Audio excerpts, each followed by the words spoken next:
Hello, everyone. Welcome to another episode of the Florida Sound Archive podcast. I'm your host, Jeff Kaiser. And for today's episode, I have on with me two very special guests. I'm pleased to welcome in two founding members of South Florida bands. I've gotten a lot of requests for an episode about each of these bands: Postface, Ex-Cretins, but also there's more. Tongues of the Heartworm. I've got here Rick Ambrose, Stephen Johnson. Welcome into the podcast, guys. Great to have you. Hey, great to be here. Love your show. Thank you. It's a pleasure. Pleasure to have you both on to tell your story. I know that it's been requested by a lot of people for an Ex-Cretins episode, also Postface, but Ex-Cretins seems to have come up more often. Why do you think that is? That totally surprised us. I don't know. Yeah, I don't know. That was our most, we kind of had the most success with them. We got nominated for a Jammy, and we did tour for that. Yeah. Jammy? Yeah. Yeah, exactly. I don't know. Surprised us. They're both good bands. I mean, it's the same band, it's just minus one guy, basically, more flipping around. But other than that, You think the music was the same as Postface, or was it a little different? It was all over the place with Ex-Cretins because we lost a drummer, so we just all switched around and played drums, bass, guitar. Each song was different, so that definitely influenced the sound. Yeah, definitely. Well, we're going to get into all things Postface, all things Ex-Cretins, also Tongues of the Heartworm, and more. But let's go back even further, thinking about when you all got connected, where you met, the town, all that good stuff. So where did it all begin? Ford City, Pennsylvania. Mm-hmm. We all grew up in Ford City, Pennsylvania, a little small town. Nothing going on there really at all. I met Rick in 10th grade or something like that in English class. And somehow we started talking about MTV back then. So that was early MTV, you know? So there was cool bands on there back then, like the Specials, the Pretenders, English Beat, Split Ends, who else? Yeah. Cars, maybe? Yeah, there was a couple videos by the Cars. The early stuff. So that was a connection for us back then. Bosky, Mike Bosky, I was friends with his sister. We were in the same grade, so we were always friends growing up. So I knew him like that. And then around then we all connected. So that was the three of us. Yeah. That started out. We started, real quick story on that. We played in a talent show together. We won't get into that until later. And then after the talent show, we were like, this is kind of fun. Let's play music together. So we started, Mike, Steve, and I started making music as Beyond Fear. And we made our cassette on a boombox that later his brother would hear and go, hey, I want to be a part of this. That's where the Greg Johnson Chronicles start, where he came into it. And that's when we become Postface. So at what point did you all move to Florida? My brother, my sister Natalie was living down there. And so my brother Greg moved down here, Deerfield Beach. One summer, he's like, why don't you come down and hang out for the summer? I came down. As soon as I got here, I had maybe $200 or something. He's like, I had a guitar, bass guitar, and he had a guitar. He's like, let's buy amps. I was like, what about rent? He's like, I'll take care of that. Don't worry. So we bought amps and started playing guitars and stuff. And a couple months later, we went up to visit back home in Ford City and got together with these two guys. Well, this guy and Bosky. And a lot of times when we start bands, it's like, well, who else is going to be in the band? We're like, well, that guy's standing over here. We know him, so that's how it goes. And Greg was the only other guy we knew that played guitar. So would you guys move 3 months later after that? Yeah, pretty much the summertime. What year about was that? That was 90. I moved in 89 in the summer, so you guys probably came. Yeah, it was still 89 in September. So, yeah. So it was the summer that never ended. What was the Deerfield Beach music scene like back then? Did you have any immediate connections to it, or was it just... No, it was reggae bands and regular rock bands and stuff, Yeah. Gotcha. That wouldn't start until the 90-ish when it's... Well, we'll get into that, I guess. Let's get into it right now. Okay, sure. So we started to play together all the time, and then me, Rick, and Bosky worked at the Embassy Suites. My sister had gotten us a job there. Somehow we corralled a gig for Postface at the Christmas party. And we played like 4 covers and like the little drummer boy. And we played one original song. Which one was it? Trip to Mars. Trip to Mars. Which is not recorded anywhere. And that was like our first gig. Yeah. And then somehow we got a gig at Fitzwilly's in Boca Raton. Was that from Karen Wagner? Yeah, probably Karen Wagner. Karen Wagner, she was a good friend of ours, and she booked a tons of shows and all over the place. And so, yeah, we got a show at Fitzwilly's, and so we started playing there all the time. It was Monday nights. How'd you guys decide to come up with the name Postface?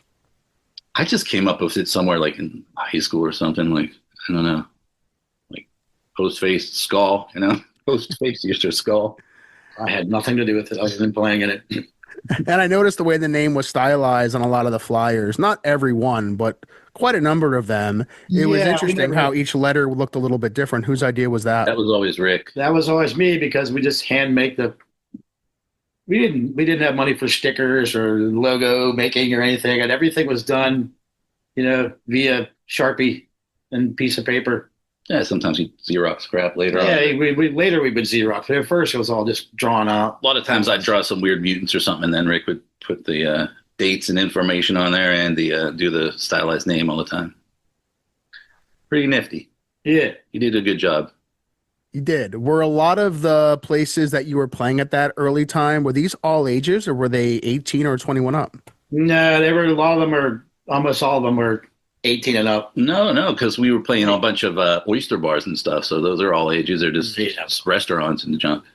That's true. I didn't think about that. Yeah. They also were weird because that's what I was there for, because as soon as people weren't going to get paid, we had to drink our fill and eat as many sandwiches as we could before we left. Yeah, so at first there wasn't any. They were just regular bars and stuff. Well, Fitzwilly's is just a bar too. Yeah. It's an Irish pub.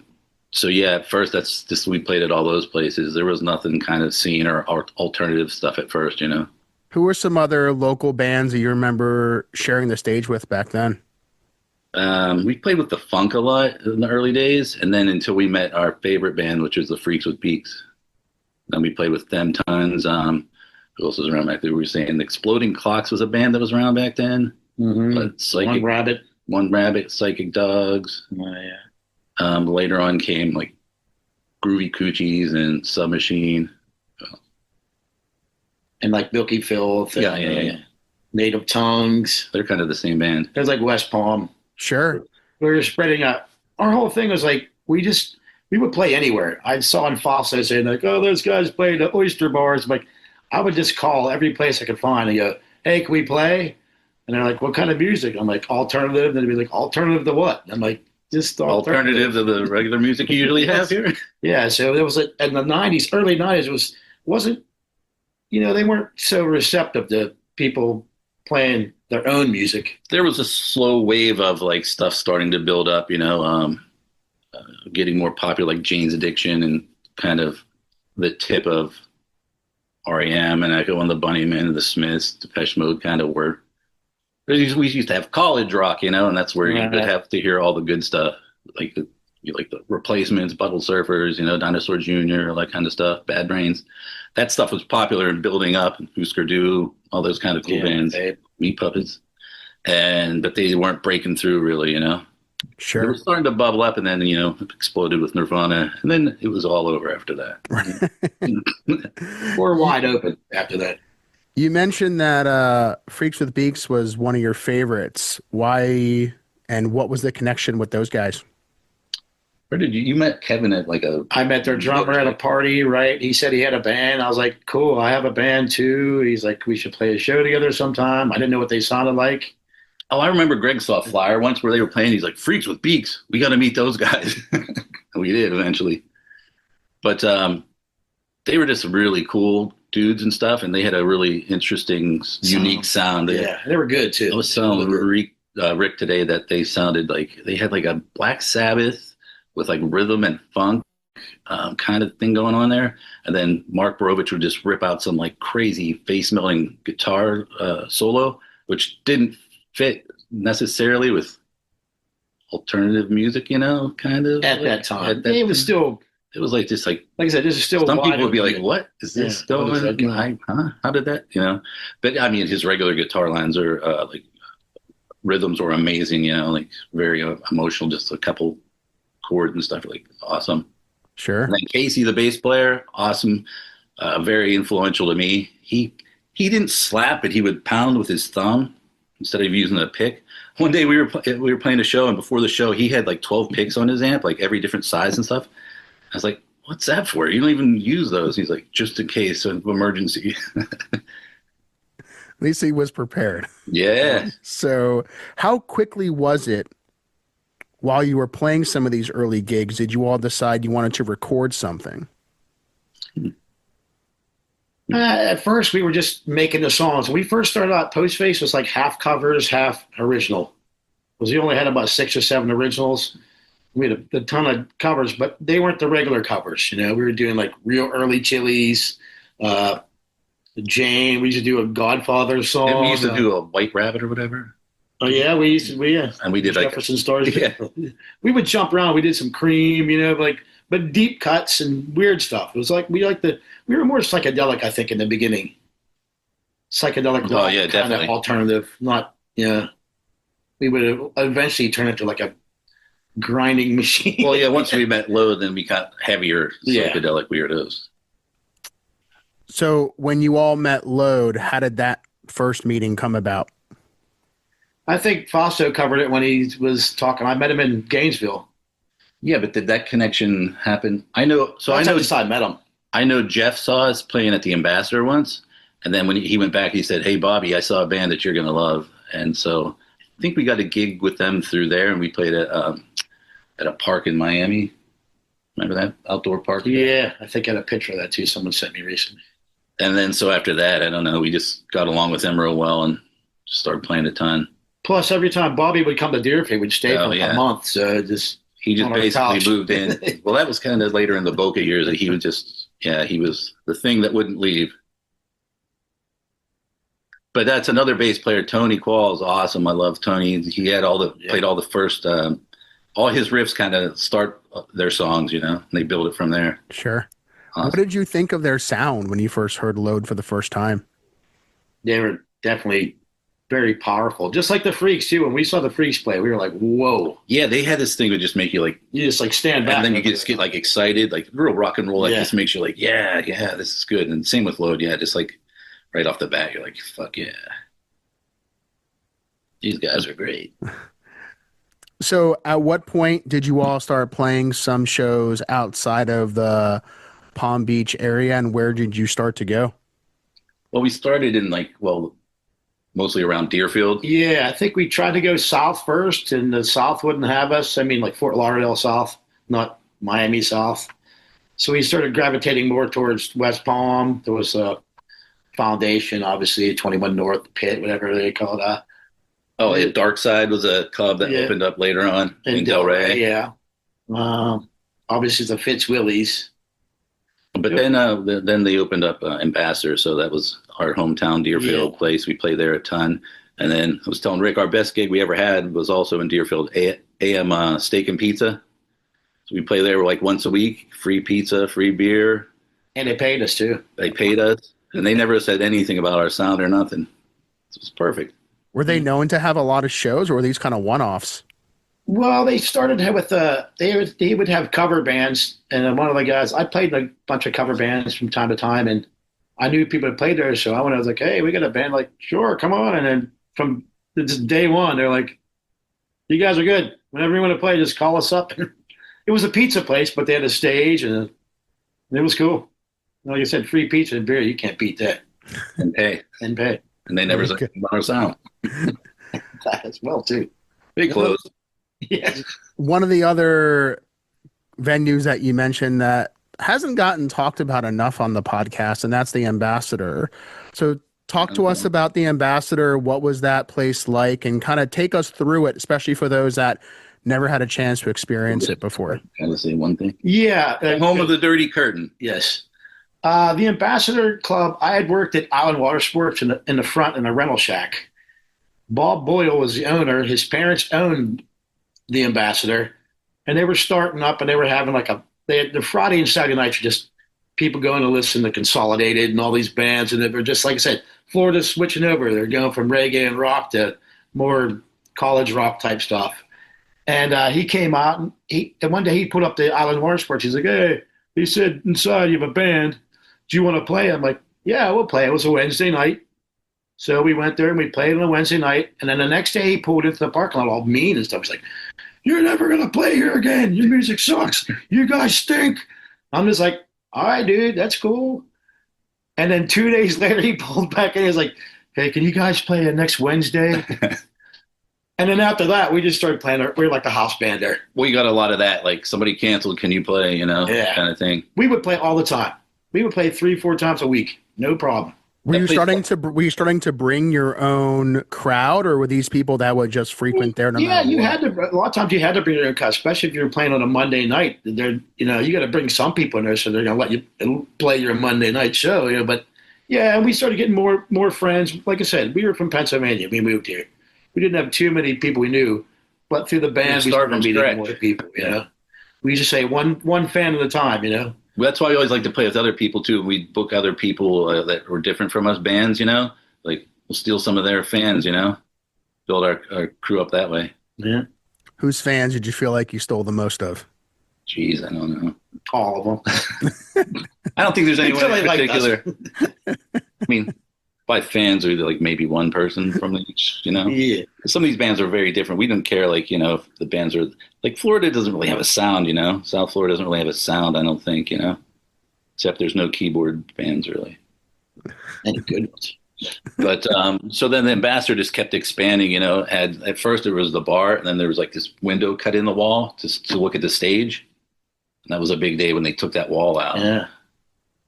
So And then I started working there. How long was it around for before it closed up?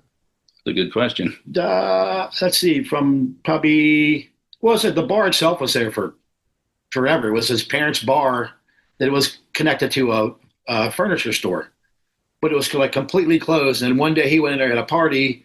Then his buddy said, hey, let's make it our clubhouse. And then they opened up to the people, and all the pretty people were going there, the surfers and the good looking chicks. And it just started snowballing from there. And then he started having quite some bands played there. A lot of national bands played there. Spin Doctors played there when no one knew the hell they were. Terrible.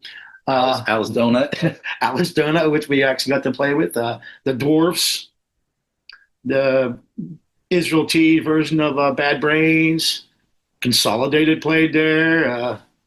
There's a lot of bands that played there. That were Reverend Horton Heat played there, for 13 people. I saw the Whalers play there once, right? So Rick and I used to always go in there. We're coming in. He's like, it's $5 or whatever. And we're just handing out flyers. And so we'd hand out flyers and then we just stay there the whole night. We did that a bunch of times. So somehow we were walking up, me and my friend, and we heard the Whalers sound check. And my friend's like, oh, what's that beautiful music? And Dred turned around and we started talking to him and he put us on the guest list. So then I'm like, awesome, on the Whalers guest list. Bobby Boyle happened to be running the door that time. So I walk up and I'm like, hey, what's up, man? I'm on the Whalers guest list. And he's like, yeah, just go in. I'm like, no, I'm on the guest list for the Whalers. He's like, just go in. I'm like, I'm really on the guest list. He's like, yeah, man, just go in. I was like, I can't believe it. I'm really on the list. And I'm getting in. He won't even look at it after all these times. Would that be common that when you all weren't playing gigs, you were actively going out to a lot of shows? Yeah. Every night. Always looking. Bosky wouldn't always go, but me, Greg, and Rick would always. Yeah, we were always looking for places to play. We were always going to, if there was something happen. If we would find out something happened, like I said, no internet. So if someone says, hey, here's a cool bar over here, check it out, see what's going on. Or there's a night. These are all off nights too. Monday, Tuesday, Wednesday, Thursday. You didn't get weekend gigs. You know what I mean? That kind of music still wasn't there yet. We were always into the band camaraderie and trying to get some kind of scene, build it up on our own just by knowing everybody and networking. We just loved all that stuff, There was also another spot in Boca called Weekends. Did you all play there at all? Yes. We did play there a lot. Great story about that one, too. That's where we first met Jeremy, and he's like the only, Jeremy Stuska. And we were like, this guy gets us. He's like the only guy that knew what the hell to do with us, So he'd always do our sound, and then sometimes we'd play somewhere else and oh yeah, Jeremy's running the sound again. That's why we eventually started recorded with him with all the Ex-Cretins stuff. Right. But what was your story? Oh, I was just going to tell the lawnmower story. We played weekends. We had 2 lawnmowers, and we used to do this crazy shit too. We Strobe were a lights, crazy TVs. band, and we used to have strobes and TVs, so we couldn't afford stuff. But one time I got the idea to have these 2 lawnmowers, so we were playing at weekends. So I don't know who rode them. They were push mowers. One of us got on the front of it, one got and pushed it, and then we started them up and just came into the club with them on and drove them the whole way up to the stage, turned them off, and just got them started playing. What was the smell like after using I that? didn't give a shit. It wasn't that long. I mean, there was a door right by the stage, so you just come in right in front and then get on there. But we also got the most money ever at a gig playing there as well too, and we didn't play. We showed up, we had made flyers, and they're like, no, we got other bands playing. And they're like, no, you said I got a flyer. He's like, yes, well, just wait. So we're waiting. They're like, you guys can drink. So we sat there and drank the whole time. And at the end, I'm like, we're playing. They're like, no, you're not. I'm like, yeah, we are. And then they finally go, we'll give you $250 if you leave. Like, see ya. So we did. It's not a bad deal. Yeah. And they closed on like 3 weeks later. So We were it all talking. worked out. We were talking about another gig we had today about. It was in Palm Beach, and like 2 people showed up, and they had a DJ. Doug Scully was there, so afterwards, like, you made $13. And I'm like, oh, okay, whatever. And then DJ Doug Scully comes over, like, I need $10 for DJing tonight. I'm like, all right, we made $3. Usually cost us money to play. Yeah. When you were playing at weekends, were there any other local bands that were playing with you at a place like that than perhaps some of the other venues around town? Marilyn Manson played there. We only played with them twice. We didn't play with them there, but they hung out there all the time. Yeah. That was kind of like their kind of club in Boca that they would go to. Freaks with Beefs played there. Freaks at Beach, yeah. Yeah. Well, the aforementioned bands, some of them did. Pretty much the same.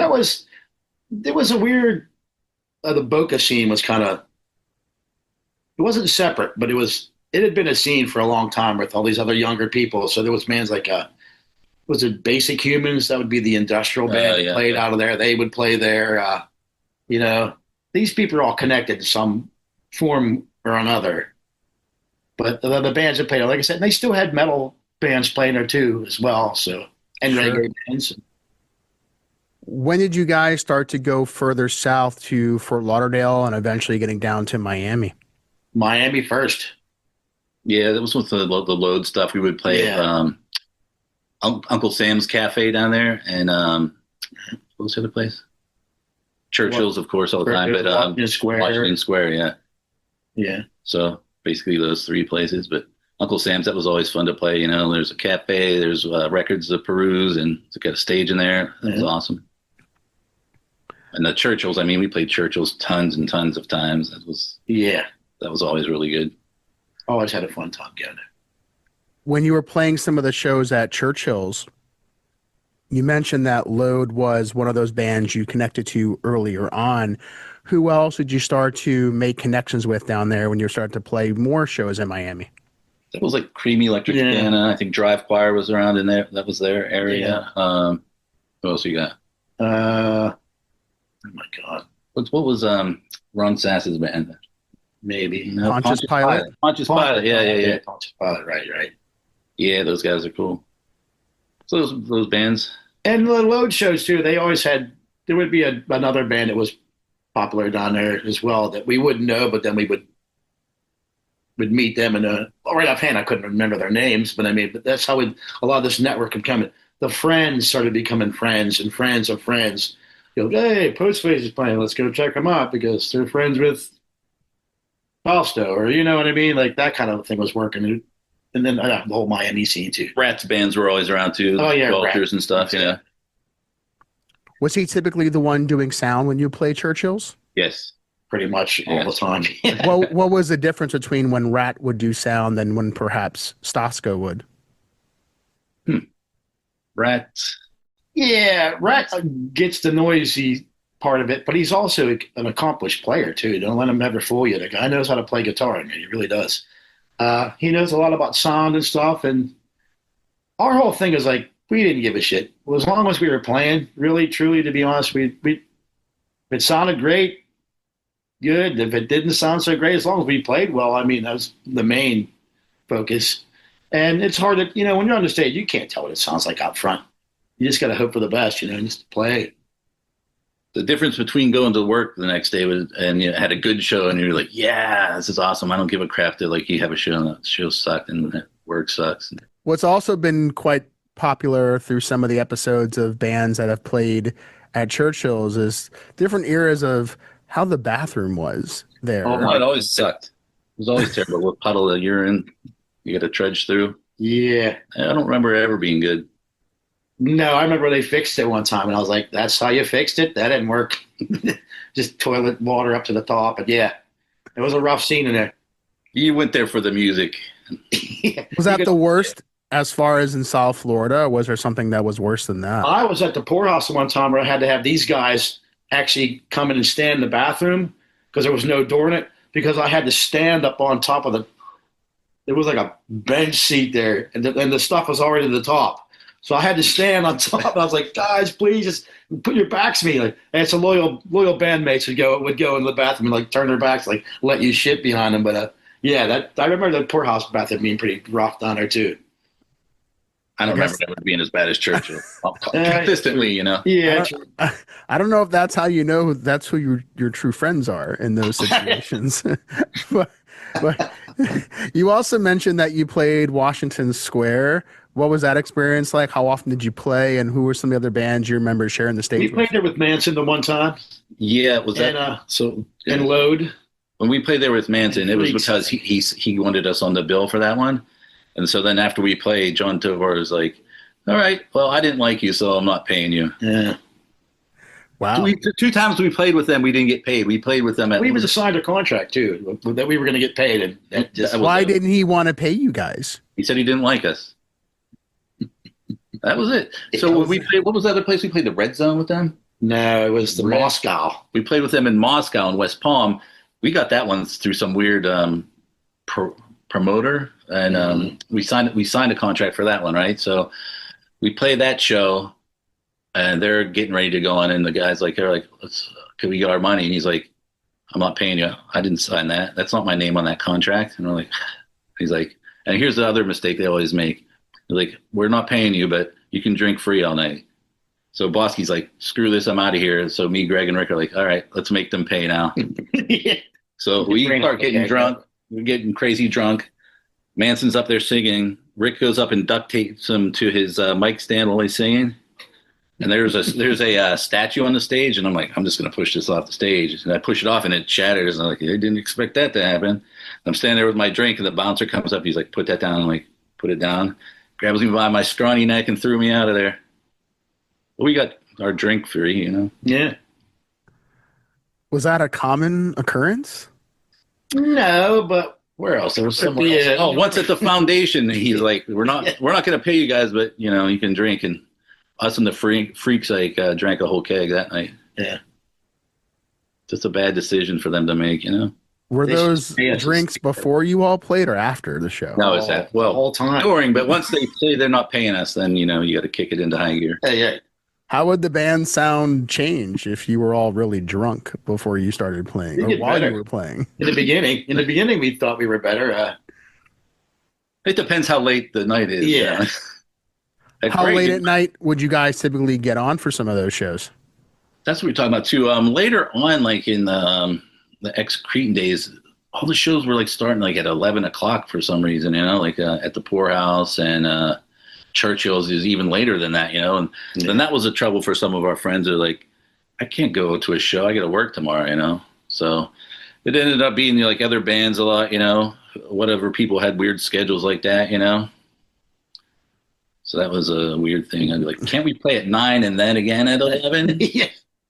But I think, at 9 they wanted to have, music that people liked instead of us.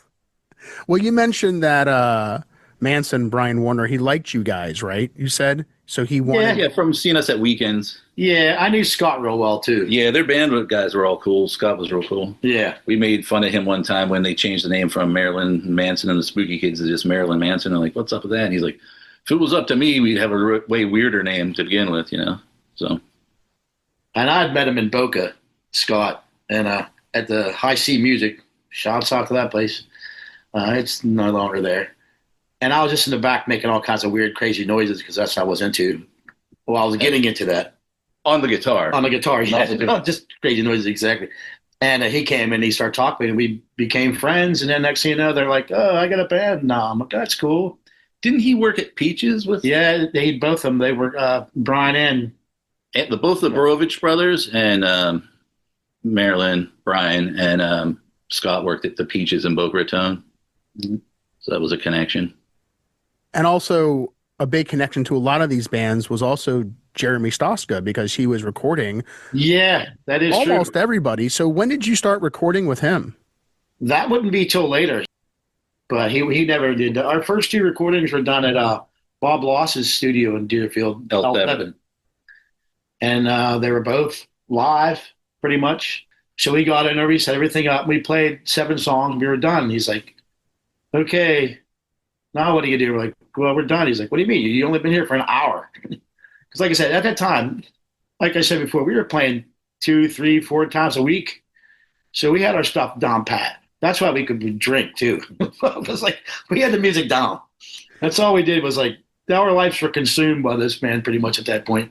And so we cracked out 7 more songs. And the first thing, it's all live, no overdubs, 14 songs. Couple mistakes in there? Yeah, a couple mistakes. We always, the happy accents, we call them. You know? I don't know about that. So all of them. And then the second one, Roll Out the Barrel, which is this one. Yep. That one was live as well too, with I think 2 overdubs. And one was just Bob playing some kind of weird slide lap steel on one of the songs. And wasn't Roll Out the Barrel originally issued on cassette? No, that's the other one, tape. Oh yeah, actually it was. You're right. Right. Yeah, they were both cassettes. They were both cassettes. They were. I don't think they were ever released on this. A friend of ours, Glenn from Freaks and Peaks, had a big hand in taking these things and putting them to CD form. Who did a lot of the artwork for both of those cassettes? That's I did all. Yeah, I did most. Definitely Greg on that one. I think that's me doing the barrel guy rolling out, and then we all just drew a little something on those. Yeah. And then when you were saying back to the recording with Jeremy, we had started with Ex-Cretins. We had started doing a lot of 4-track recording, and that's like one of the only times we did all those songs we recorded first on 4-track. So when we got into the studio, we were like pretty much had it all down and knew what we wanted. But we loved his way of recording us live as a 3-piece and then adding stuff onto it. That worked best for us. Right. So when you weren't playing shows and you were just going out just on a weeknight or a weekend, you were going to go check out bands, who are you making a more conscious effort to go see? We'd always read like all the rags and stuff too, the City Links or New Times and that stuff. And you'd read about some band that's new you haven't heard about before, and that might pique your interest, you know. But a lot of times you were going to see your other friends' bands and then you'd see another band, you know, like we would go out and then you'd discover like One Dog's Opinion, or we were playing in Miami a lot. I forgot to mention Plutonium Pie. Yeah. They were good, you know, so you just meet other bands from seeing bands you already know a lot of the time. What did you think of a band like One Dog's Opinion? They were a bit different than some of the other alternative bands. Love those guys. Yeah, we were good. We were real tight with them. We played a bunch of gigs with them. And the Ex-Cretin time, those 2 bands, them and Plutonium Pie, we played with a lot. We booked them with all the shows we could.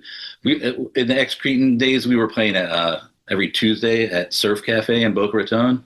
So it was our night. So it always us and whatever guest stars we'd want to bring in. Yeah. And so it was those bands a ton of the time. And we played a lot with both of them, but we love those guys from One Dogs, and Robert would come to our house in Boca. We had our studio, Electric Lazyland studio. One of our friends was moving out, and there was a tiny little apartment he had with 2 tiny bedrooms, but then a huge, giant studio. Yeah. It was soundproofed and everything. So that was the era of Ex-Cretins and tons of 4-track recording. Rick did 4-track The Load album. Yeah. What's it called? I keep calling it Smell the Glove because there's Feel the Power. Feel the Power. And that they later recorded. Smell the Glove is Spinal Tap. Yeah, right. I don't know why I keep thinking that. Postface also played some shows that were outside of South Florida, right? You all played up in Gainesville. Was there anywhere else you played? And perhaps maybe you can unpack some of the Gainesville experiences. We played. I think we played the hardback with Vacation Alias Bible. Creed. Really? Yeah. We played with Vacation Bible School too, which was Glenn Brovich's later band up Right. there. Love those guys. Awesome. We played in Pennsylvania at the Electric Banana, which is a big punk club in Pittsburgh. Just on we went back to play our hometown, We played it at like a July 4th festival there. and then and then someone hooked us up with a gig at the Electric Banana on a Thursday night. So that was That was cool. foray. We did go to Tampa. I think we played the Brass Mug in Tampa. That was Postface, didn't it? Yeah, Postface did that. That was towards the end. Um, Yeah, we played a rodeo in Gainesville, or we played in a rodeo rink in Gainesville. I remember that.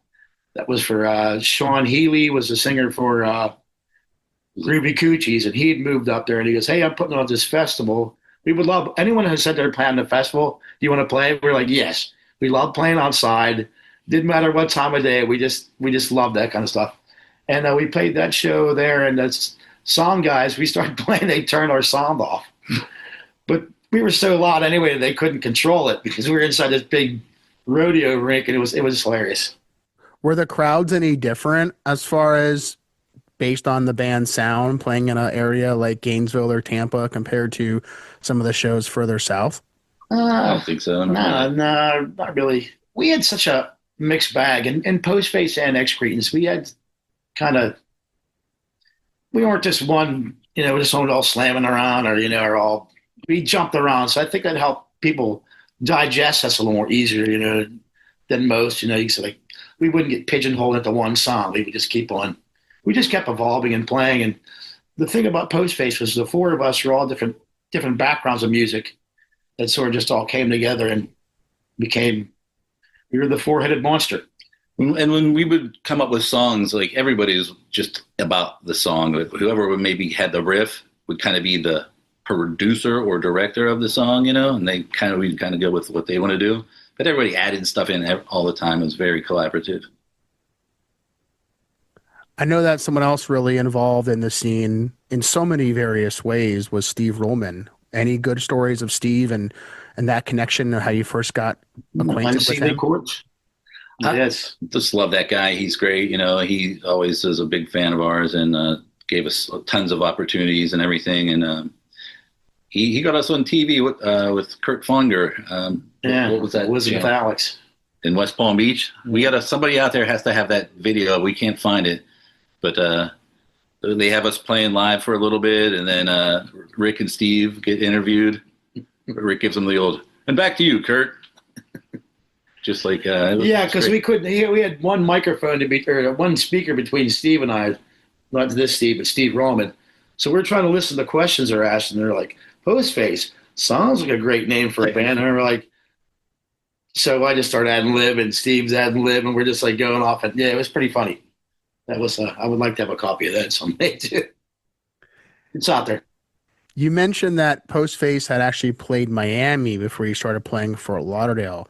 When you did start to play at different venues in Fort Lauderdale, where were you most known to play? What venues came up? Probably Tavern 213. Yeah. They liked us there. we did some Poorhouse, but we did some Poorhouses a couple times. Yeah, we did play Chili Pepper as Ex-Cretins. I played at the Revolution when I was in the Bikes. So yeah, the only way we got in there was for the Ex-Cretins played at the for the City Link because there's a ton of people there. That video's online on YouTube if anyone wants to look it up. It's pretty good. But then we wanted to play Squeeze and clubs like that. We couldn't get in there. Why not? What do you think I the don't know reason why was? they didn't like us. I don't know.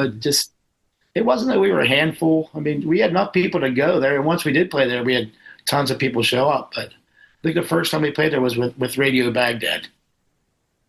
And I think we had to get in there on a couple of those shows where like it's a tribute to John Lennon and you play like three John Lennon songs and then it's a tribute to who else was there? They did one that Rolling Stones. We did one. They did David Lee Roth one that I did by myself because you guys refused to do it. Did you ever consider management at that time, or was there anyone looking out for you guys from a promoter standpoint? No, we had to make our own record label. Yeah. Punch Music just pretend that we had one to have some kind of legitimacy, but no. Every once in a while, somebody would get interested, but it would always just sort of fizzle out. And Yeah, you can tell what's Bob's name? Bob. The load manager guy, Bob. Oh, Bob Slade. Bob Slade. He was thinking about it for a while, but at that second livestock show, these guys like threw him in a canal or something, so kind of soured him on us. Yeah, Greg and I threw him in the canal. That is true. That happened. Did something happen to trigger that? No, we Yeah, saw him walking assholes. towards us, and I was like, "Hey, Greg," we just grabbed him. We were thugs, and just threw him in the canal. And like, Bosky and I were the nice guys, and Greg Yes. and Rick were the assholes. yeah, we were like hockey goons. It was like love-hate relation. I loved what Bob Slade did for Load. I mean, he really helped him out. I wish we had someone like that. I was probably jealous at the time, and I was like, "Hey, Greg, let's get him." Did you guys ever feel like you were considering moving away out of South Florida, considering there were other bands? I don't want to say that they had the same kind of sound, but there were other parts of the country where that could have been more appealing to. A lot of people told us that too. Yeah, We'd kill in other cities. I think probably for the fact that we moved here. Yeah, We're all just like stick it out. We're going to make where we are yeah. cool, you know? There was a Or- good or- run there too. Like I said, early '90s to '95. That was fun. There was a lot of bands playing, a lot of things happening. I mean, we had our foot in the door for a second in different places too. Like maybe we played this the Bassin music. Was that Ex-Cretins or that was? No, that's Postface. Yeah. We played the bass and had this gigantic. The owner or manager's son and his girlfriend were really into us. And Yeah. They'd come to a bunch of shows. And so Donnie was his name, the son. Yeah. And so they were thinking about managing us. So they got us to play. They were a distributor. They got us to play at their show in the Keys. And like Tiny Tim was there. And No sound was loud. there was a bunch of like bigger bands and stuff playing there. All the Mavericks played there. So we played a gig there, but I don't know, like our roadie guy like emptied 2 mini fridges. They weren't too happy about that because they wanted us to pay back for the mini fridges. Yeah. Really Our roadie guy was Lode's roadie guy. I don't know if he ever comes up. I'll just say his name once. No, he hasn't come up. Yeah, James, he was our friend, and then once we met Load, he toured with them a bunch. Yeah, he went on the road with those guys because we weren't going on the road. We were Not until Ex-Cretins we did a little bit of touring. right. Why do you think you all didn't go on the road as Postface? Well, no, we just sort of couldn't get it together for that. Yeah, Like, and I we would think- play anytime and around wherever we Yeah. could drive to, but I don't know, we just couldn't get it together for that. Later on, when we did do the Ex-Cretins tours, because like Fausto, we got the like their list of places, and so we just started calling places, and mapped it out. Was there ever when the band was really active, was there ever a planned final Postface show? Nah, just happened. Like Bosky had some twins, and he's like, I gotta concentrate on that now. I can't really do it anymore. At the time. But you know, we played later. All through this time, we're all still friends. We're like a family. This band, you know, some of us really are. But like I said, these guys all still live in Deerfield. We are all still buddies. And Yeah, and anytime someone like the last time, Steve Rallman, hey, you want to play? We're like, hell yeah. We get together and knock the dust off it and go show them what the 50 to 60-year-old punks can do. then right after that, we got another show, and then ended up doing another one, the 2 Dan Hosker ones. So 3 shows. We played like our whole discography there, and one in each. You know, no repeats. How do you think the reception is after all those years when you all do get a chance to regroup and play? How is the fan reaction? They love it, Jeff. Yes. They couldn't get enough of that. They loved We it. should have made CDs because we would have sold some finally. But it was before that. It was weird because I'm like, look, we're all still friends. We're all still alive. Let's make some new stuff. Because I was kind of like, I don't want to play the old stuff again. Didn't want to have to learn it all again. And then I just kept, someone had to write some songs. And I was like, I'm going to write some. And I just had like writer block. I couldn't get anything going. And then that's when Steve called and he's like, hey, you guys want to play Bumblefest? And I'm like, okay. I was like, God damn, now we got to get Rick to teach us how to play all this stuff again. He plays all the time. He plays constantly. I'm a horror He'll cat. play the old songs too. We were like a gang, like a 4-man gang. We all lived together. We were just hell or high water. We were gonna do whatever we were gonna do to play this music, Pull our resources. and yeah, we just borrow each other's clothes, whatever it took to to do what we want to do, which was play music and just have Work fun. so we could play. Yeah, Yeah. it's just all about fun and playing Yeah. music. We're never like, let's try to write a hit single. We're just like, we think we like cool music. Let's just try to write that music, and then it'll be cool and Mhm. people will like it. Was there any kind of gap between when Postface ended and when Ex-Cretins began? Did you do anything else in between that period? Yeah, but there was a little gap, and we were trying to figure out what to do because we didn't have a drummer and we hadn't figured that out yet.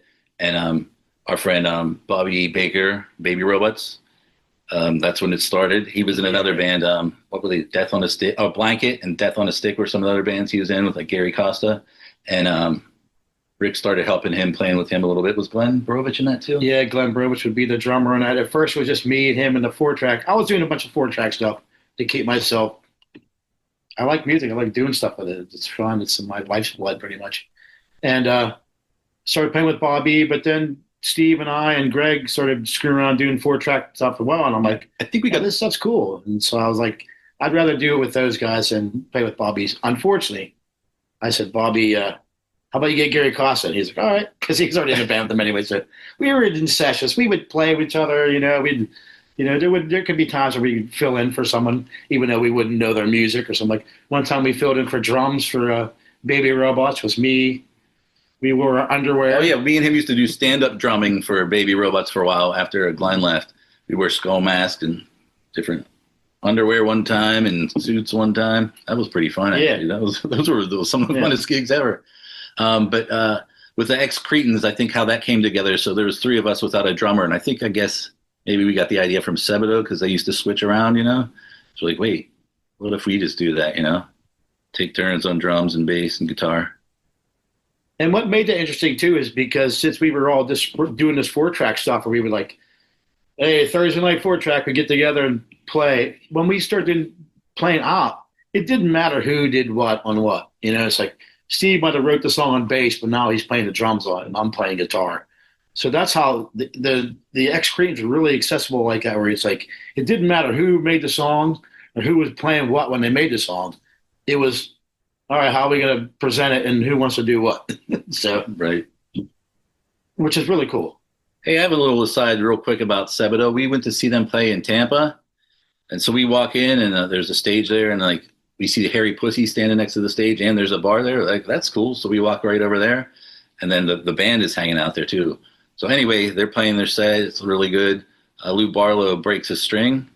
And so they're stopping for a second and he's going to the side. And Rick goes up on stage and he has to Eric Gaffney. He's like, hey, let's do, which song was it? Everyone's been burnt before. Yeah, he's like, let's do that. And he's like, oh, well, Luke can't. His strings broke. And he's like, no, I'm going to sing it. So And we did. he's like, all right. So you start playing it. Rick's singing it. Yeah, Once Luke gets his string on, they finish the song. It was pretty cool. Yeah. One of So, my coolest. Thanks for him telling it. I would have screwed it up. so you had the chance to see them play. Was that common to go out to other parts of the state further to go catch bands for you guys? If it was a band like that, if they're not coming Yeah. to us, we'd go to them, Did you all ever get up to other parts of Florida that we haven't talked about yet, like Orlando, Jacksonville, Tallahassee, and whether you were going to play a show or whether you were going out to see a band play? So when we were with Ex-Cretins, we did a tour and we went to Orlando, Savannah, and we played in Atlanta, Athens, and then back to Atlanta. We got to see Cool Keys when we were up there. But so when we were driving and starting the tour, we had a van and somehow we overheated and cracked the engine, but we made it to the parking lot. Of a Kit Kat Club. The Kit Kat Club. So we play there. So we all go in and we're walking around and individually, each one of us kept seeing this guy, Scott, and he had a Dead Kennedy shirt on. So I'm like, hey, that's a cool shirt, man. He's like, oh yeah, thanks. And then like Rick would walk by, hey, that's a cool shirt, man. He's like, okay. And Greg walks by, he's like, hey, that's a cool shirt. He's like, why does everybody keep saying I have a cool shirt? What's going on with this? So luckily we made friends with that guy. So because after the show, like, what the hell do we do now? Our van's broken down, So he called his roommate Jason and said, is it all right if these guys stay here overnight? And he's like, Yeah, it's fine, but they have to do a whole set for me because they were musicians too, it turns out. And so they had the whole drum set up, guitars and amps. So like, all right. So we went back to their house, did a whole nother set for him, and they let us And stayed there for a week. let us have the van there, stayed there. So you played this guy's, was it a house? They were in a band called Mummy from Orlando. Yeah, they had a house. They had a house, and they let us stay there. But all we had to do was play a set for them. Did you feel like you would brought the same level of energy that you would have brought to? Oh, yeah. We were all about playing whatever, you know. Totally. Playing for a room and board. That's more than we got for most gigs, you know. Though we did make $300 at the Kit Kat Club, but we had to rent a car the next day because we were playing in St. Pete. Oh, Savannah. No, we had one show in St. Pete before we went up there. Yeah. Did we? Oh yeah. Then we came back, and I had an escort, and I put a hitch on it, and we took a U-Haul trailer to finish the tour. Yeah, that's right. They asked me to play drums for them for a little bit, but I was like, I can't keep driving up to Orlando and back. And with a band like Ex-Cretins, did you feel like it was just a more approachable band? I think so, maybe. Yeah. A lot of times would be attacking with the Postface sometimes, you know, like some real noisy guitars, you know. So, and more aggression and more just didn't really, I don't know if it's even care that much. Like, we always wanted people to like us, but we weren't going out of our way. I think we were more into like songwriting in a way. Yeah. Some of Rick's like best stuff is like Ex-Cretin stuff. In my opinion. Thank you. I think too, there's just the times, you know, more music was being more accepted in Florida and places. You know, it's like I said, when we first started, it's like you told me you played in an alternative band, I didn't know what the hell you're talking about for one. And then if you did get a gig, it was on a Wednesday. Now we're talking 97, 98, 99, 2000. Now there's places where that's the whole club's, that's all it's all about. So you're going to have a built-in crowd. You're going to have more people being more susceptible to that. Yeah, if we could have switched it around and Postface play that time, it might have been more acceptable too, you know, because we were having to blaze the trail back then. Sure. And you think about some of the other bands that have come up in this time too, during the Ex-Cretins era. Who was some of those bands you all were sharing the stage with in that time? That would go back to, there was a place, again, Karen Wagner called me up and she said, hey, in Boca Raton, there's this little bar called the Boca Pub. And we're going to start having bands here. So at that time, that would be our new local bar that's close to us. So we could have our bands like One Dog's Opinion, Plutonium Pie, the Antlutch, fake Antlutch music label, which had Baby Robots on it, and Jick, and just all Game 4. Yeah, and all kinds of Game 4, and all different kinds of offshoots. You know who else? Whirl Away. Oh yeah, that's right. Whirl Away. Those guys are great. Load. I don't think their bands. That was towards the end of Load. Yeah, it was towards the end of Load. They were they weren't really playing on much. They were there. There'd be members of Load there, but they weren't really doing much. And I think probably before Middle Finger and Bob and all those other bands they would be going to do and stuff. I'm trying to think of anyone else. There was probably some West Palm bands. Like I said, we always loved playing festivals too. We played the South Florida Fair one time, and as we were driving there, we got lost, and we drove into the Coral Sky Amphitheater. Is that next to it? Uh-huh. We drove into there, and we're like, we're the band. They're like, go in the back, and it was Fleetwood Mac was playing, and they let us the whole way in the back. We got there.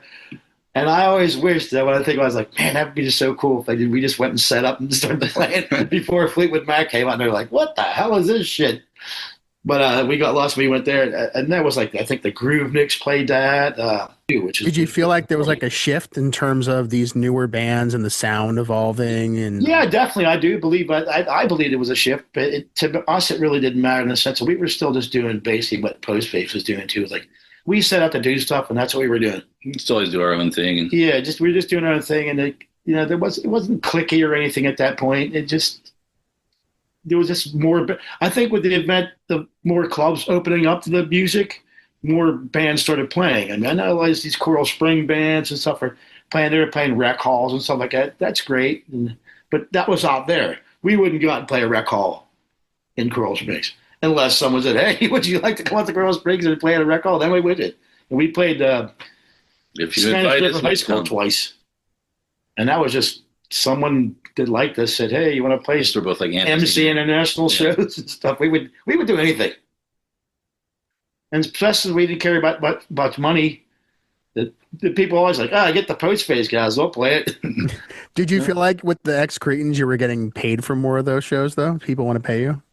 I think so, because that's also when, like we Yeah. said earlier, we were doing the Surf Cafe every Tuesday, so that was always a paying gig. We paid for all our recordings with Jeremy and putting out all our CDs, the two Ex-Cretin CDs, you know. So Yeah, there is another Ex-Cretins CD, but it's real hard to come by. There was only 100 of those printed, and I have one, and I'm not giving it up. Was there ever a demo that was also out there? For Ex-Cretins? No, we recorded when we were doing 4-tracking, we would do like, hey, let's do a country song theme today, you know, try to do country time stuff, and then do like okay, now we're gonna do electronica or whatever, but I can't find any of those 4-tracks anymore. Yeah, and if I have them, the 4-track I have in my closet doesn't work anymore, so it wouldn't play that as well. What do you remember about recording Pastor Puppets? Pastor of Muppets. Yeah, Pastor Muppets. I was hoping you were going to catch that. Yeah. Save there. Yeah. That was like what Steve was talking about in the beginning. This is the first time when we did that. It was the first time we went to the studio where we were actually prepared in a sense of making songs and embellishing on them. The Postface, there's a third Postface album that's not out there. Oh, That you was recorded with recorded, Rat. Yeah, at Rats in Miami. And there's 3 songs on it. It's on the Blip McCarty. But there was a whole session of that too. I would love to I have forgot. I released. keep asking him about that. But that at that time was the first time we went there going, okay, we'll lay down the basis of, we'll lay down the basic part of the song. Now let's just start throwing stuff on top, but let's get crazy and stuff. Let's do double vocals. Let's put 4 guitars on it. Let's put a banjo on it. Let's put a tuba on it, whatever, keyboards, weird stuff. Jeremy was great with all that, just like he's up for anything. So when you would play some of those songs live, how would you interpret some of those songs if you were incorporating a lot of those other instruments when you were doing the studio stuff? It's like a stage show versus a movie. You can't really. We never really had guest musicians come in like embellish, really too much with that. So just have to strip it down to the core, the core of it, Right. And whoever could play what was playing what. I mean, like I said, we did the 4-track stuff. We did. It could have been Steve writing the main riff to the song, or me, or Greg. But when it came to perform, it was like, all right, who wants to do what, and who can do what? A good example of that is the song "I Could Have Been a Singer." I got the idea for the drum just from stealing a Casio drum beat and the lyrics, and then I sang kind of the main thing on the 4-track, but when you do it live, Greg sings it and he's ripping guitar and it's like so much better. And I just play drums on that one, which I'm copying a Casio drum beat. So it's not that impressive. But the song is awesome that way. When it's reinterpreted like that, it goes, way 10 times better. And you mentioned that there was a second album from the Ex-Cretins that there were only 100 made. What was the title of that record? It has 3 titles. One title was, the title I had was People Equal Garbage. That means people make garbage, not that people are garbage. Greg's title was Touched by the Hand of God on the Ass. What was your title? And mine was Apocalypse Later. So instead of picking one, we just put all 3 titles on in the album. Since that was the 3-headed monster of Ex-Cretins too, as well. It's like everything was 3 ways, so it didn't matter. Whatever you want to do was fine, but there was 3 of us doing it. So I might have a copy around here. I can try to find it. Hold it up. Why here. was it so limited? For one, the initial pressing. I had 100 made. I got my girlfriend to spring for it. Like I said, we were kind of poor back then. We still kind of are. And after that, the band sort of it was kind of the nosedive, end of and then it. that was kind of the end of it. So it's just no need to press anymore. And the fact that we used to give them away for free as well. Like we made a joke of like, hey, buy our CD for $5. It's 25 cents a song. But usually at the end of the night, it was like, hey, you want one of these? Like, yeah, I totally want one. We would say it's like our Yeah, business thanks. card, get the CD, listen to it, and then you're like, these are good. Let's go see them live. But one funny thing about the CD is when you open it up, it was clear, and we had inside it said "break in case of emergency." So we rolled up a bunch of fake joints and burned them and put it in there, so it looked like you're getting a free roach in there, well, bigger than a roach. But the bad thing is there was no weed around at the time, so we didn't have any weed, right? So it was parsley in there, right? Yes. It was parsley in there. So we had to roll all these joints and then burn just a little bit. And you're like, it's parsley. Terribly true story. We And sat then in you the kitchen and did 100 CDs like that. That's crazy. Yeah. It really made you want to smoke a joint, and then it's all you had was parsley. Did Staska record that one too? Yes. Yes, he did. And that one was like a lot different. We did do a lot of those on 4-track, but it was way looser, so there was a lot more experimentation on those ones. Yeah. And it's a great album too. It really is. It's too bad there wasn't more copies floating around somewhere. I have to get off. I got to put it on YouTube. Get off my butt and do that. It's not as clownish, I want to say too. Like it's a little more focused in some areas. Like not meaning clowns like clown, but we're a jokey kind of. We like levity and humor and why you? I gotta. Have there been as many opportunities for Ex-Cretins to play shows again as Postface, or It's just never what's- come up yet. Yeah, it hasn't come up yet. That would be really hard to because we're all switching around and playing stuff. I don't know. It would be a real lot more of a lift to try to get that all together. Back then we were a little more. I don't know what to say. We had it going on back then. It's a little bit harder now to recreate that kind of stuff. Oh, by the way, Jeff, our lawyer, Lionel Sakamoto, he was asking me to ask you, we're still waiting for the direct deposit for this interview. Is that coming or? I'll have to talk to mine and see. All right. I'll have him get in touch with you if I can get him out of the gutter. Before we get into what came after Ex-Cretins, just thinking about the legacy of Postface and of Ex-Cretins, how would you even describe that? We accomplished everything we set out to do. Truthfully, we just wanted to play a bunch of gigs and have fun, and that's what we did, make music that we wanted to make. Yeah, now I'm older. I'm glad that I turned into a musician instead of a rock star because I'd probably be dead or an even bigger asshole. And that would be really bad. He's pretty big. Pretty big. Yep. So after Ex-Cretins wrapped up, again, was there a gap or did you all start? Yeah. So what was that experience like in terms of how long did it take before the next band or project? And was it together or did you all do something separate? Well, we still had Steve and I were still living in Boca with the studio. So that Electric helped Lazyland. Yeah, the Electric Lazyland. That when he wanted to do his project and I was going to do my project and Greg could certainly come do his project there as well. We had that space. We had warehouses in the past, one or two. Like I said, during the early lean days, we just practiced out of the house. But that really helped out a lot because we had a full functioning place that was connected right to our house. And Steve would want to come home at 11 o'clock at night after work and call his buddies up. They could play till 4 a.m. and hash stuff out at a moment's notice. So that was very helpful in after the demise of the Ex-Cretins, I should say. So this is a good point to bring in that this is where Dan Hosker plays like heavily into it.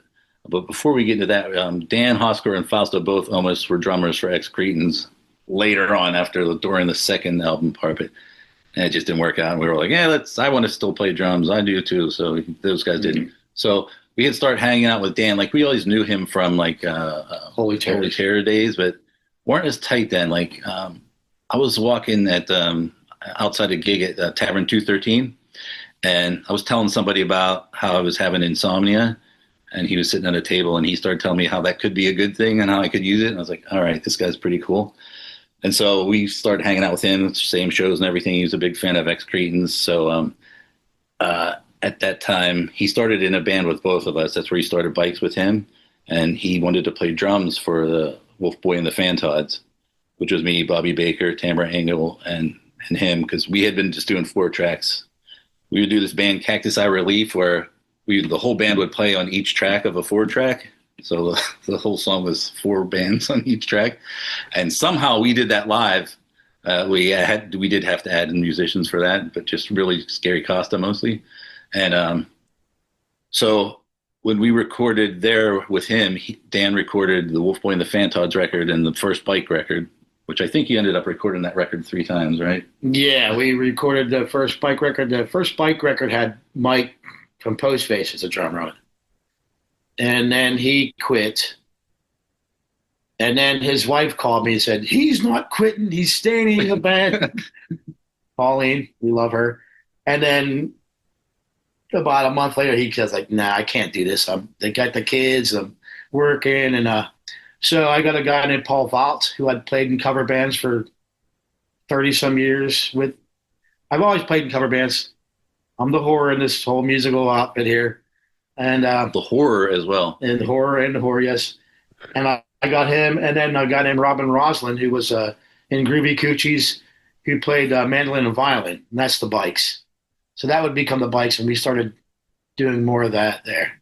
I could go into all the cover bands I had, but that would take too long, and that's too boring even for me. Also at that time, then Bobby Baker was like, hey, if you have some extra time, this might have been towards the end of the Ex-Cretins still. He's like, do you want to play bass in the Baby Robots? So I started playing with them, and that was super fun playing with him.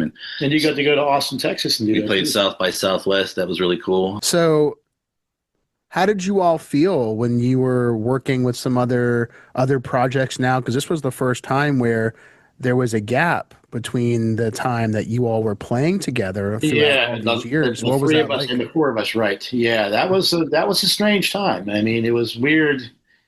We're such brothers, and we're still brothers now of blood, but Matt Cohen. Matt Cohen, very good. Yes, and so it was strange not being in a band with Steve. Definitely since I've been. Postface and Beyond Fear, the very first one. Always, everything. And then together. Before that, we were just hanging out, playing an acoustic guitar, beating with coat hangers on pillows. Yeah. And screwing around. We've been together for a long time. So it was like, not playing with him was kind of weird to me, even though I'd play with other cover band circuit stuff with other people.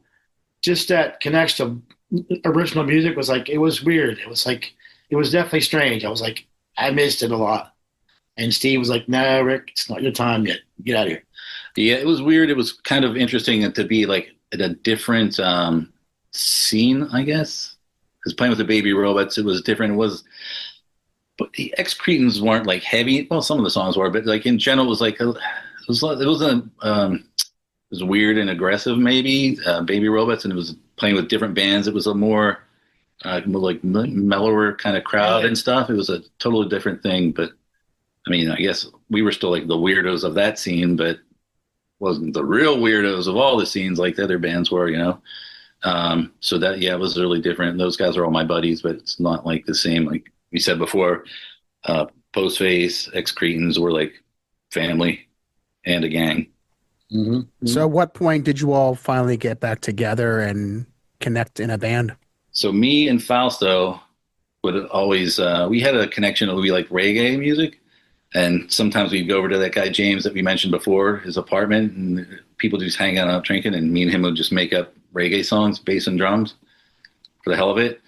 And so later on, I called him up, and we were just talking, and like, we should do something, And I met him at like Ride an Hour Studios, and the old one. I had a plan that it was going to be like half Melvins, half reggae band. Didn't turn out anything like that at all. But so I said to him, so who should we get to play guitar for this? And once again, it's just like, we didn't reach out too far. We're like, well, there's Rick, there's my brother Greg, and then there's Jordan. No, who's the load guitar player? Jeff Tucci. He probably had enough of him by then, and so he picked Rick. So we lucked out with that. Sometimes we joke that Rick is a hired gun, but he's like way more than that. I'm the hired 2 guns. And how quickly did you realize this was going to be a serious band? Pretty much right. Yeah, off. right. Like if we're going to do it, we all totally loved each other, respected each other. And that band had a real great attitude of just like, trying anything, you know, like Yeah. all kinds of music. It all clicked too. It came together so quickly. Those guys had songs. They were just excited and up for Yeah. everything we were going to do, you know. Pretty much my baseline starting everything, and then these guys just bring it in, you know. Yeah. Make it Great something band, good. too. Make it good. I have an idea, then they make it a good idea. What were your thoughts on the name of the band? Did you feel like it captured the sound? Everyone hates it, but I don't know. I wanted I something liked with it. worms in it and kind of tongues. I don't know. Wasn't it supposed to be Songs of the Heartworm? No, I was talking to Fausto, and I said, I was thinking Tongues of the Heartworm. He's like, Songs of the Heartworm? I'm like, no. Tongues of the Heartworm. I don't know. I don't know if it captures anything, but I tried later on if I make a name, I'm like, tongues is like languages, and then a heartworm, like an earworm, but when you're in love, it's like a heartworm. It's songs of love is what it really means. Yeah. Go with It was that. a departure from some of the more shorter names like Postface and Ex-Cretins and Yeah. I don't know if there's too much thought in it. I'd put that Yeah. in later, you know. It's just the one that's worms in it, and then something kind of gross and punky sounding. We like the Butthole Surfers a lot. It's a terrible name. Where were you guys playing with Tongues of the Heartworm? Were there new places or some of the old standbys you were playing at? A lot of Poorhouse. Yeah, a lot of Poorhouse, Churchill's. Tons We of did a couple Churchill. Battle of the Bands, almost won a couple of them. We played in what was that lesbian bar we played in? In St. Pete. Wait, St. Pete. Yeah, it was in St. Pete 'cause we stayed at Glenn and those guys' house. I don't remember that. So I remember a different story with us dressing in drag. No, that was in Fort Lauderdale. Yeah, I know. Yeah, I don't remember the lesbian bar. That's what was where- what was the backstory about the show you dressed in drag? Oh yeah, So we used to always just come up with something like we dress in Halloween costumes or have some kind of theme or dress up or whatever. So make it interesting. one night we're like, oh, what was the band we were playing? Angry Fraulein. Pudding. Or was it Fraulein or Angry Pudding? It was Fraulein. Okay, so they're an all girl band. So like, let's go dress in drag too. So it'd be like two girl bands, and it was at some place like in a condo that had a bar, and it was like their first show ever. And so like we show up in drag, and they're like, what the hell? And I don't know. I think I pulled it off pretty good because I was talking to the manager, and I think he thought I was a lady. So And then there was also the sidebar to that story too. There was a guest in the hotel there who saw us in drag and ran up to his room and got changed and came back down. And sat down. But then everyone just started ragging on him until he left in the shame. It was like, that's a crazy night. Good. That was a good show too. Yeah, we used to play with Fraulein. I forgot. I'm glad we brought that up. They were the three-piece girl band. Trish. Trish Mahoney. Yeah, Trish Mahoney. Big fan of the Tongues. Yep. She's our number one fan. Was it common for you all to do things like that where you would change the approach? And it could be with any of the bands that you played in where you Yes, all of them. dressed up. There was like this visual aspect to what was going on. Yeah, we do a little extra most of the time, you know. Give it a little more fun and be weird to throw something off, you know. Yeah. Embrace the weirdness. Did you guys feel like over the course of these years that you also were evolving both musically and also in what you were writing? I think so, definitely, yeah. As we went along, you definitely got better. Like, I'm always jealous that there's some people that just already have their vocal sound, you know? Like that guy, Matt Johnson from Love I. Like, every album, he's already sounds, like, awesome and has his voice. I think I can sing way better now. I don't know if I could ever sing good before or anything, but really. just in general, you know, you learn more and you get more accomplished and try different things. And sometimes when you first start, you're like, I don't know. I remember when we were write some songs back in the very early Postface days and like, I don't know, this song sounds too much like this band and that kind of crap. And then at one point Rick's like, if we wrote it, it sounds like us, you know, so stop worrying about that, you know? I think a lot of bands go through that. They start playing and they probably hear something in a band they like and then they mimic it unintentionally and then they catch on to it and then they feel bad about it. And I was always like, nah. I mean, how else? Doesn't matter. Everyone does that. Everything's Really? How else ripped you gonna off learn? already. Yeah. We're ripping off what other people ripped off when other people ripped off. It can't be that way. You just have to just go for it. And some people intentionally rip stuff off. You know, I've been known to do that myself a couple times. A couple melodies I stole for a couple Ex-Cretins songs. But I do that too, but like I'm not that good, so it turns out sounding like something else. Did Tongues of the Heartworm ever play out anywhere else outside of the Yep. south of Florida? We played in Tampa a bunch of times. Where Yeah. else did we play? Like I said, we played that St. Pete show. Yeah, the What guys was that from warehouse show we played the night before we played St. Pete? Vacation Bible School had a different band later over there, and they would get us gigs. So we played Yeah. over there a couple times. Yeah, and a lot of Fort Lauderdale shows, a couple Miami shows. We did the what was that stupid ass Battle of the Bands thing? Nah, who Bone cares? Break was one of the Bone Break kids was a That was a was a judge. bad idea. So we won the first round because he voted us in.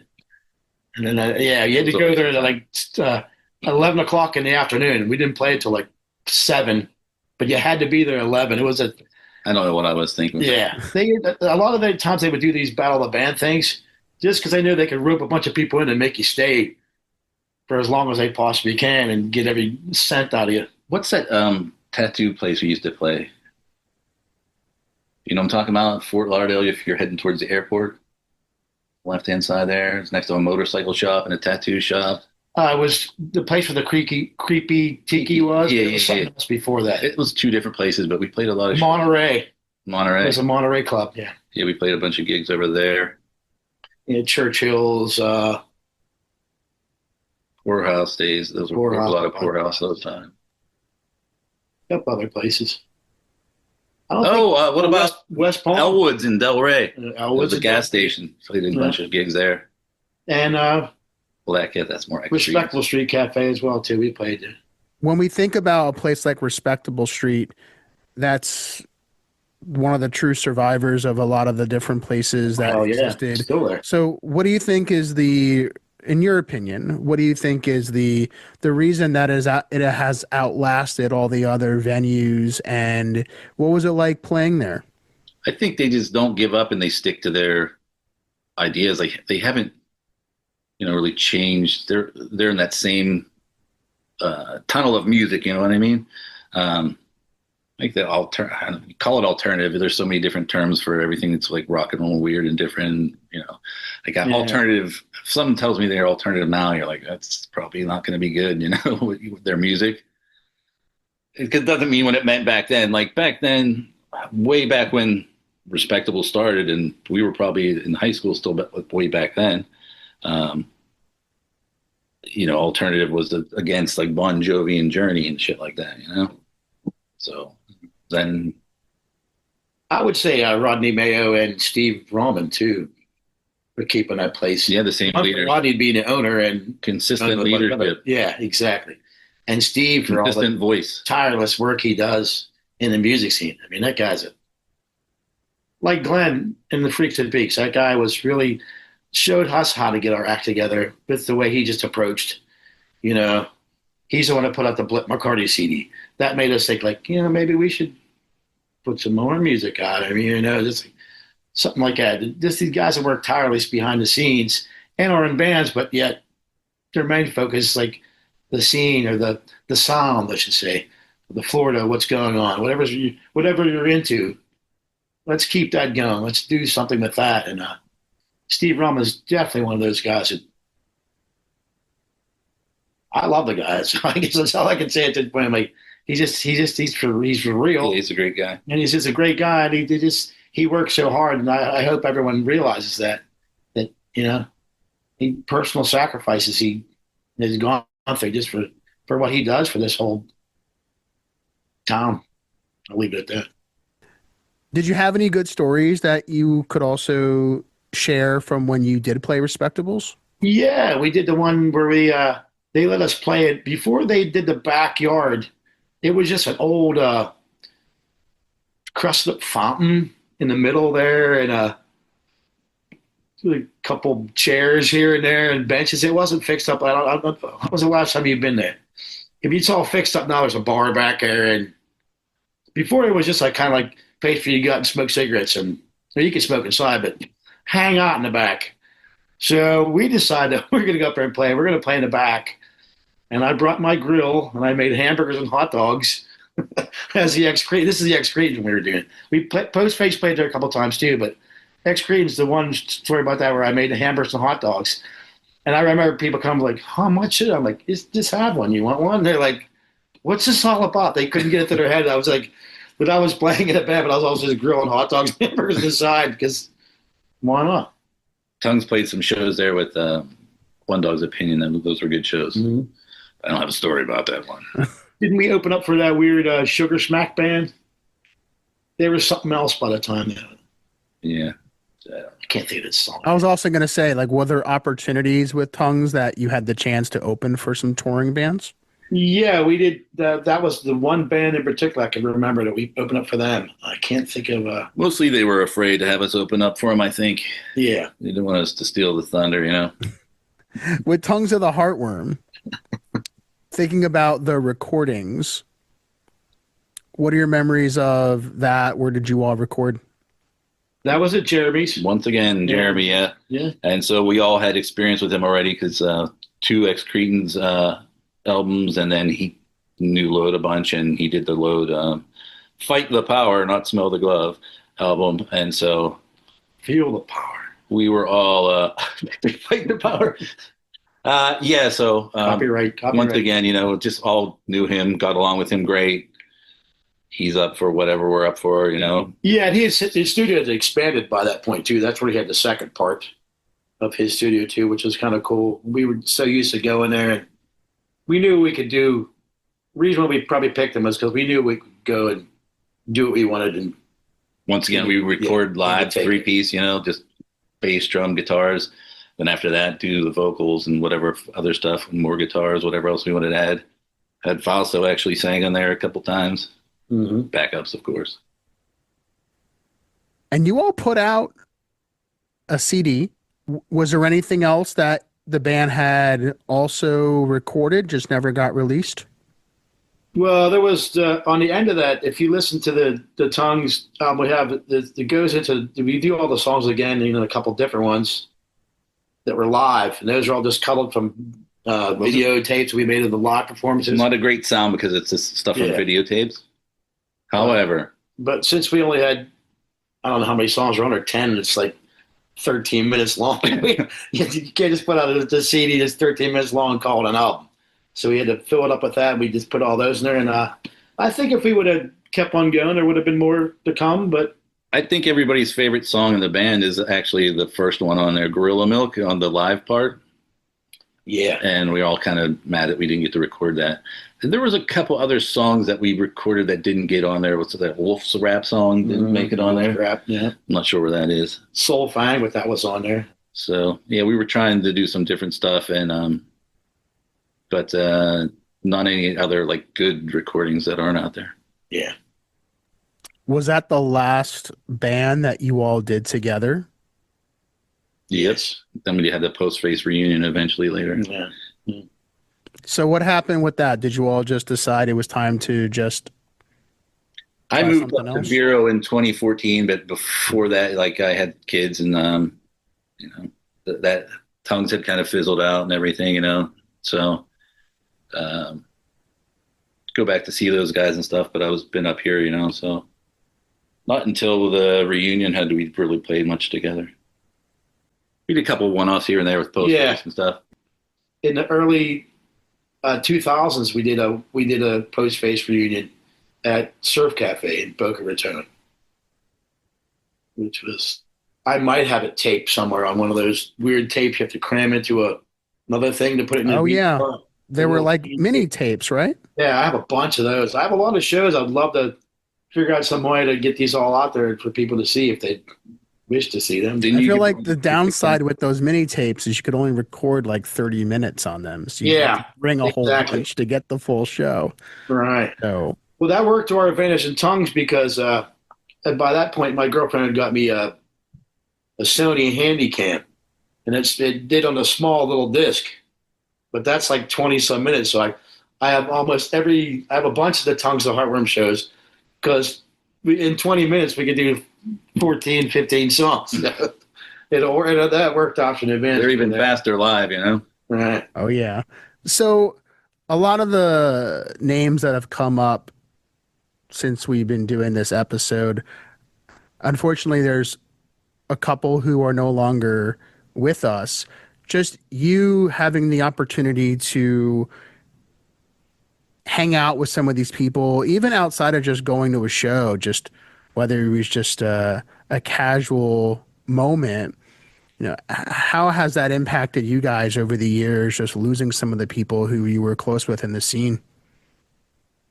I think at our age now, I'll speak for myself. I won't speak for Steve, but I just think now that since we're older, and as you know, as you get older, more people pass on in life, just in general. And as the older you get, you kind of the more you just kind of like, okay.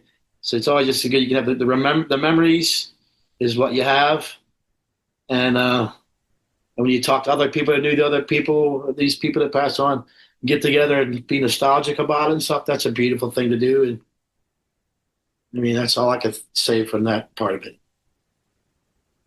Yeah, just it's crazy how many people just from the beginning that we lose, and it's always unexpected. And yeah, he said you just have to remember the good times, and that's why you miss people so much, is because they were so cool or so special. And yeah, it sucks, and you just wonder what could have happened with some things, like with the Freaks with Beaks. When Casey was in a car accident and they lost him, like those guys were really good, and yeah, I think they were going places. Yeah, they would have been the next band out of our area. Probably would have did something because they were good. And later they got Tia was in the band and she played bass, and they pretty much capturing a lot of. I felt that same spirit when they would play, but it was just a different thing, and it didn't last. Mm. And she went on to do a lot of stuff too. She played in Lucius Jackson and Hank Bree.